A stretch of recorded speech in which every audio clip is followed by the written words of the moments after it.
So ito po yung ano namin, title for our case study, Online Health and Travel Declaration for Pure Gold Employees ng Matil Branch. So yung chapter 1, intro and background of the study. So people love to travel and enjoy the beauty of nature. Traveling with most of their friends and loved ones are the best bond that they could ever do.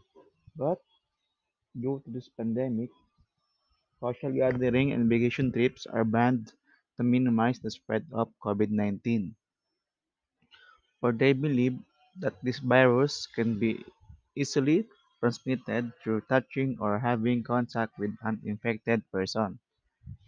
It is now the top problem of the Philippines to is the increasing record of cases of COVID-19.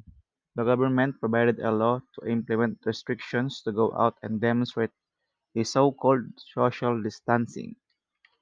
This virus brought a lot of changes in the society, which affects the mental, physical, and emotional aspects of individuals. As one method of monitoring people who's out from work, companies and other establishments provide portable sinks and thermal scanner to monitor the individuals going in and out of their establishments. Barangay Mamatid, an urbanized barangay which comprises 18% of Cabuyao's total population, most of the establishments inside the barangay have implemented curfews, social distancing, use of thermal scanners, sanitizers, face masks, and face shield to minimize the spread of COVID-19.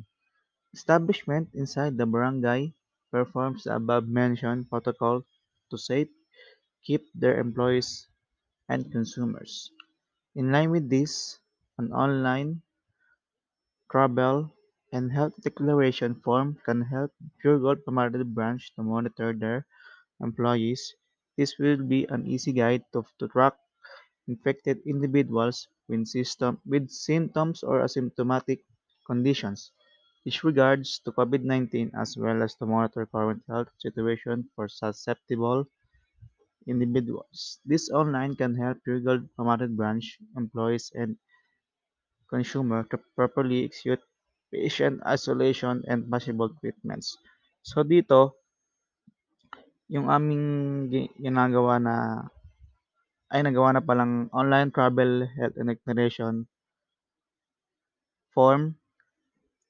Ito yung makakatulong sa Pure Gold Promoted Branch para ma-monitor yung mga empleyado nila kasi sa kanila nakasalalay ang safety ng ating mga customers. So, doon mo-monitor kung anong nangyari sa katawan nila, kung anong mga nararamdaman nila. So, dito tayo sa significance of the study. The findings of this study will down to benefit both the employees and consumers. Yun nga, dahil nga sa natulad ng sinabi ko kanina, no, nagbe-benefit to sa parehas na sa employees at sa consumers. Parang win-win situation ang mangyayari kasi sa pagiging empleyado nakasalalay sa yung safety ng mga consumers mo. Lalo na ngayon na dumadami yung case ng COVID-19. So, the greater increase in the COVID-19 cases justifies the need for more effective monitoring and screening of data and health condition. Thus, the schools which applied the recommended approach derived from this study will be able to help the students to improve and innovate more advanced online sites for COVID-19 and other health-related problems.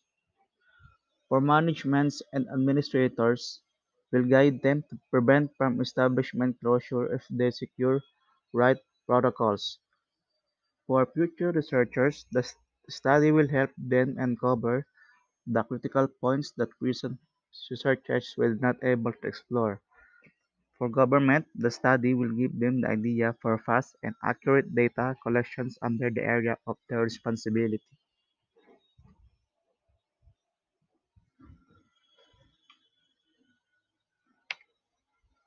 So ito yung SOP namin. Yung unang-una ay falsification of data. Ito yung ano yung pag kasi pag mag-aano ka magko-conduct ka ng survey, hindi mo itatama yung pagsagot mo. Parang binabara-bara mo lang. Tapos ito yung pangalawa, not all have the internet access to comply. So ayun na nga yung mga walang internet, tsaka yung no electronic device to comply. Yung mga walang gadgets, yun. Tapos ito yung pinaka-objectives namin, to understand how online health and travel declaration works.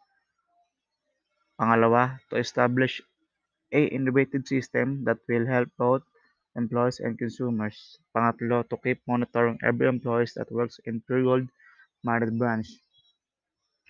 So yung amin naman, yung pinakaunang namin ay kung ano, kung paano mas maintindihan ng tao, especially yung empleyado ng Pure Gold, kung paano gumagana tong aming system. Tsaka ito na rin tong parang makabago kasi online na eh. Hindi na kailangan mag-fill up ng papel, ganon. So yung pangatlo namin ay to keep monitoring, yung mamomonitor mo yung mga empleyado mo. Scope and limitation. In general, the focus of the study is directed towards the employees who are scared to admit their current health when traveling to different places. So ito yung kung bakit naman ginawa itong system to dahil sa mga ganitong tao kasi may mga tao kasing takot na sabihin yung state nila kasi nga pag nagkaroon ka ng COVID, especially this pandemic ay sobrang issue. Quarantine ka, maraming gagawin sa yung test. So ginawa namin to para system na to para privately malaman, alam niya na kung anong gagawin niya. So researchers pick an online health and travel declaration limited for all employees of Pure Pamarit branch. So ito yung conceptual framework namin sa aming system. Input, collection of knowledge about coding system hardware specification. Process, deep system development, Sublime Text, and MyPHP admin. Output, advanced and more convenient monitoring system. Model variables, Pure Gold employees, Google Form Survey, Pure Gold online declaration system. Equals, ito yung system namin, online health and travel declaration system.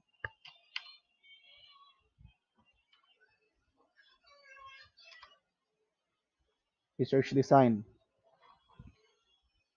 This research is ang descriptive research, essentially manages portrayal, investigations, translation, various by analysis to the investigation of the online health and travel declaration among the employees of Google that works on Google Market Branch. This strategy is utilized by researchers to partition everything about effectively comprehend and associate the data that accumulated from the respondents. This online health and travel declaration system is designed to be used for safety and to help people in other ways in this pandemic. This system was designed with the following features. Number one, to put health and travel declaration having less contact with materials and a person. Number two, making it more convenient for people, especially in this pandemic. So ito yung block diagram namin sa aming system. Homepage, input data, submit data, tapos new record inserted successfully.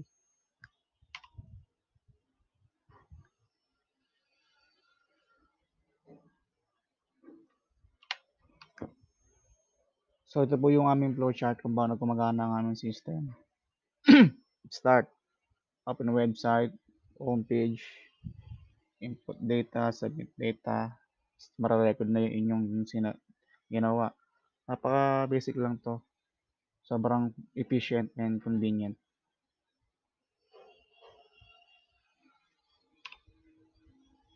Ito yung aming participants of the study. The participants of the study are some of the people that works on Google Pamaret branch. Specific lang po yung aming system for our empleyado lang ng Pure Gold Pamated Branch. Tapos yung research local, study will be led at St. Garage of Cabuyao. The respondents will be asked through on the web or any equitable spot of respondents. So, ang ginawa namin dito, through web lang po ang aming survey. Through Google Form, yun.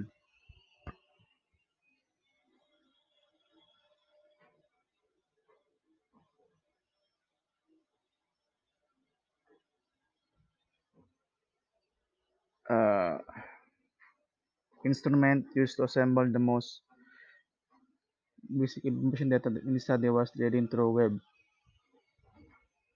Ito yung ginawa namin website. Validation, the researcher will conduct a survey through online. About the survey, this survey was approved by our St. Vincent professor. Data gathering procedure, we're able to gather information online. Survey and question given to the employees of Pilgrim Mamadan branch.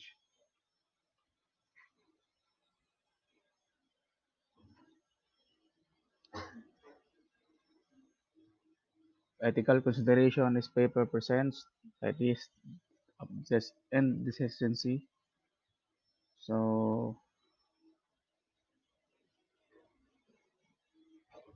yun.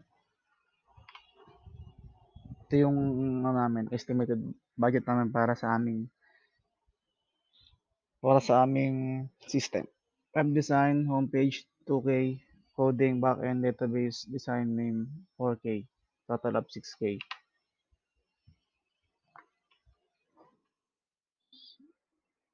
So, ito yung ginawa naming para malaman namin yung para para makumpit namin yung mga stats ng aming pinag-surveyan.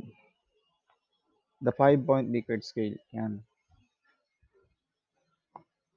Tapos dito, sa aming, mas lamang po ang male kaysa female sa aming conducted na ginawang survey. So dito, sa aming manual, mas disagree dito eh. Tapos sa aming automated, which is aming system, mas prefer po nila gamitin namin system kasi mas basic. Sobrang convenient at sobrang easy. Kinabit namin to sa weighted mean para makompute namin sila. Yun.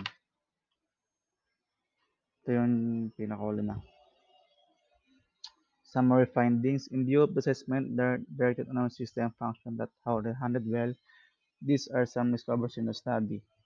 Online health and travel declaration is an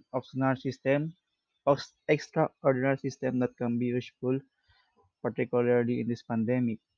The system can store information uninterruptedly and helpfully where there are likewise approved principles and manual for mindful use. The system, in any case,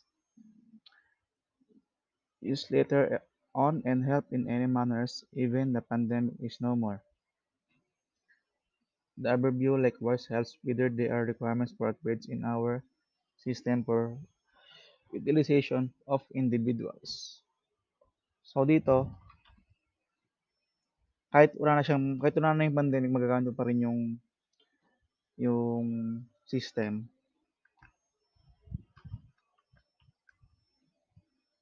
Sa conclusion naman, the system was effectively putting away information to upgrade the security and become more advantageous rather than paper. Yun nga, dahil sa sinabi ko kanina, tulad nga ng kanina, mas lumang automated sa manual kasi mas convenient sa mga aming mga respondents na magsagot through web kaysa magsulat sa papel. product used to make system is in Sublime Text 3 and some post. So, ginawa yung system to through Sublime Text 3 and some. Tapos yung ginamit namin database ay PHP-MyAdmin. System must add on usefulness and dependability regarding making simple to store information and how the framework is responsive with button and virus capacity. The system must assess to be strongly agree and with the general rating of 4.62.